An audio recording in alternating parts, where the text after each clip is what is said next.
Yo, what's up? Today we're checking out that, we're doing a review of Ghost Rider by Jason Aaron. Stay tuned. Nerdcore, the sickest channel around. Subscribe, bruh. All right, before I get into this, I just want to say I was super hyped to read this Omnibus. Jason Aaron wrote one of my favorite comic books ever, Scout. Loved it, thought it was hella dope. And I, for some reason, thought this would be kind of like 90s Danny Ketch Ghost Rider for some reason. I don't know. Or a little more gruesome or brutal. And I'm not saying that I didn't like it because it really picked up during the second half and there was some cool things in the first half. But man, it wasn't what I thought it was wasn't what I thought it was going to be. I almost quit reading it. Shouts out to the homie Jim Mint. He was like, power through it, man. Power through it. So I did. And it ended up getting better at the end. And I did, it was a cool story. I'm not mad that I read it. I'm not like, damn, that was a loss. But I'm definitely not something I'm keeping in the collection. I grew up on that 90s Danny Ketch Ghost Rider. And it just had a different vibe to it, I guess. I wasn't a big fan of a lot of the artwork in this. They switched back through a couple different artists, and some of the art was just like, seemed like it was like not put together very good, and it was really kind of loose. I don't know if that makes sense, but I wasn't a huge fan of all the artwork in it. Some of it was dope, but a lot of it I didn't like. And with like comics, for me, the story and the art has to really hit me. If one of them's missing, and then it's kind of like whatever. But basically, you got Danny Ketch and Johnny Blaze coming back together reluctantly with this like gun nun chick and a couple other allies to fight Zadkiel or whatever his name is. It's this angel that has taken over heaven and is basically trying to control everyone, kill everything on earth, and just be God himself.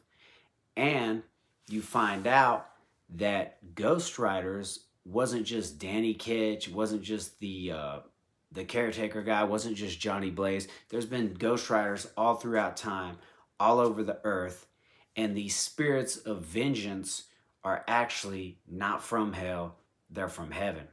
So now the spirits of vengeance are tasked with taking this Zadkiel dude down and like saving everything, saving everything from going to shit. This dude wants God, he wants everything, and he just wants to take everybody out. We see a lot of, it starts out with some supernatural shit, like Ghost Rider fighting these like dead zombie things in this like abandoned highway or some shit in middle America. I can't remember. I kind of give you guys a general idea of the story and leave some of this shit vague because although it does have spoilers, I don't want to completely ruin it for you. If you want to read it, go read it yourself. And I don't usually flip through the books when I'm doing reviews, but I will link a overview of this omnibus in the description of this video at the end so you can look through it if you want to. And it kind of ramps up to where it's showing you that, it's the story's unfolding of this Zadkiel angel dude taking over heaven, and he wants to kill all the Ghost Riders and basically control Earth. Like if he thinks of something, it can happen. He can kill as many people as he wants. He can do whatever he wants. And we got good angels coming, trying to fight this dude, Zadkiel and his goons, taking him out, killing them all.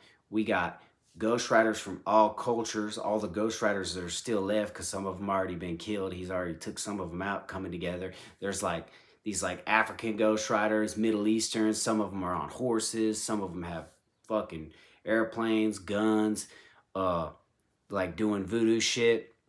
They all come together to try to make a final stand against Zadkiel. I hope I'm saying that shit right. And his like murder angels or whatever you want to call them. Hardly nobody lives. Almost all these fucking Ghost Riders are dying. And then he's got like a little team on the ground that is tasked to get the Antichrist. So, because if the Antichrist doesn't happen, the prophecies of the Bibles can't be fulfilled. So they want to get the Antichrist and kill him. And it's this little boy that like these weird like cult priest dudes have been breeding all the worst people to make. And so you got Blackout, the eyeball head dude, and there's also this like huge giant buff dude with a beard who's like thinks he's like an avenging soldier of Christ. And there's all these gun nuns, these like sects of these gun nuns that are pretty badass, and they're like tasked to help stop all this. And he stabs and kills all them, but one survives, and she happens to be the caretaker's daughter. So then she joins up with Johnny Blaze and fucking Danny Ketch, and she's helping him through this whole mission. So that's a cool thing. uh there's a lot of shit going on. Of course, it's an omnibus, so there's going to be all these interweaving plots and threads, and it's cool. A lot of unlikely allies pop up in it, and of course, spoiler alert, at the end they do end up beating this dude because like Danny Ketch sells his soul to the devil and all this other shit. You got to read it. It's if you're really into like the Bible and like the lore of that and biblical prophecy and all that kind of shit, it ties a lot of that in. So I guess it's kind of a fresh idea. It just wasn't that hitting like that 90s Danny Ketch Ghost Rider shit for me. Was it cool? Are there cool elements? Is there some brutality, some good violence in it, some shit like that, some interesting plot threads and storylines? Yeah. And I don't know, man. Maybe if you're a fan of Jason Aaron and you're a fan of like Bible lore and shit, you might get into this more than I did. And I don't have a problem with the Bible, man, like, or none of that religion and all that, dude. Whatever, that's tight. But it just, I mean, and you know, some of those elements have always been in Ghost Rider, but this just wasn't hitting as much as I thought it would for me. But I'm glad I powered through it. It was a decent read. But, you know, like I said, I'm not going to keep it in the collection. If anybody has anything they want to trade me for this, hit me up on Instagram, man. But if y'all read it, man, hit me up in the comments below and let me know what you think about it. As always, I appreciate you watching. Much love and respect. Peace.